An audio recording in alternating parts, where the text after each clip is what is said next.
ఓం శ్రీ మాత్రే నమః.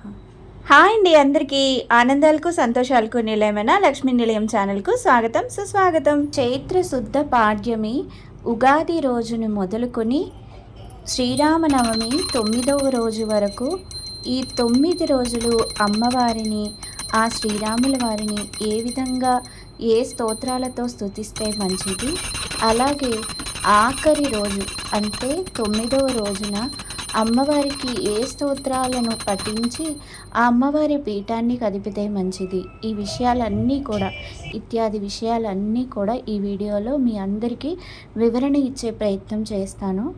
తప్పకుండా వీడియోని స్కిప్ చేయకుండా లాస్ట్ వరకు చూడండి. వివరణలోకి వెళ్ళే ముందు అసలు ఉగాది అంటే ఏంటి, ఉగాది రోజునే మన తెలుగు నూతన సంవత్సరం ఎందుకు జరుపుకుంటాం, దీనికి సంబంధించిన ఫుల్ వీడియో లింక్ ఈ వీడియో కింద ఇస్తానండి.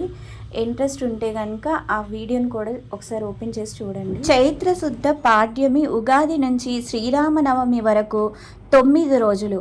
వీటినే లలితా నవరాత్రులని, అలాగే వసంత నవరాత్రులని, అలాగే వీటినే గర్భ నవరాత్రులు అని కూడా. గర్భ నవరాత్రులు అంటే ఆ శ్రీరామచంద్రుడు తన తల్లి అయిన కౌసల్య గర్భంలో ఉన్న ఆఖరి 9 రోజులు కనుక వీటిని గర్భ నవరాత్రులు అంటారు. ఈ పరాభవనామ సంవత్సరం ఉగాది నుంచి 9 రోజులు ఆ లలితా పరమేశ్వరి అమ్మవారిని, ఆ అమ్మవారైన పరదేవతను నిత్యము కొలిచి మనసర్పించి అర్చించినచో అపార ధనము సంపదలిచ్చి ఆ అమ్మవారు దీవిస్తుంది. ఆ అమ్మవారు ఓంకారము బీజాక్షరము సృష్టి స్థితిలయ కారిణి అమ్మ.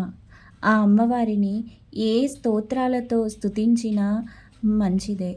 మీ సమయానుకూలంగా లలితా సహస్ర నామాలతో కానీ, లేదా మణిద్వీప వర్ణనతో కానీ, లేదా ఓం శ్రీ మాత్రే నమః అంటూ స్తుతించి ఆఖరి రోజైన 9వ రోజు పీఠాన్ని కదిపే ముందు అమ్మవారికి హారగిస్తూ క్షమాపణలు చెప్పుకుంటూ దేవ్యపరాధ క్షమాపణ స్తోత్రాన్ని చదువుతూ అమ్మవారి పీఠాన్ని కదపండి. అలాగే ఆ శ్రీరాముని రక్ష సర్వ జగత్ రక్ష ఈ 9 రోజులు రామరక్ష స్తోత్రాన్ని పఠిస్తూ ఆపదామపహర్తారం దాతారం సర్వసంపదాం లోకాభిరామం శ్రీరామం భూయో భూయో నమామ్యహం అనుకుంటూ ఆ సీతారాములను స్మరిస్తూ పూజించినట్లయితే సకల శుభాలను కలిగించి ఆపదలను మనకు తొలగించి మనకు సకల ఎల్లవేళలా మనకు కలుగుతాయి.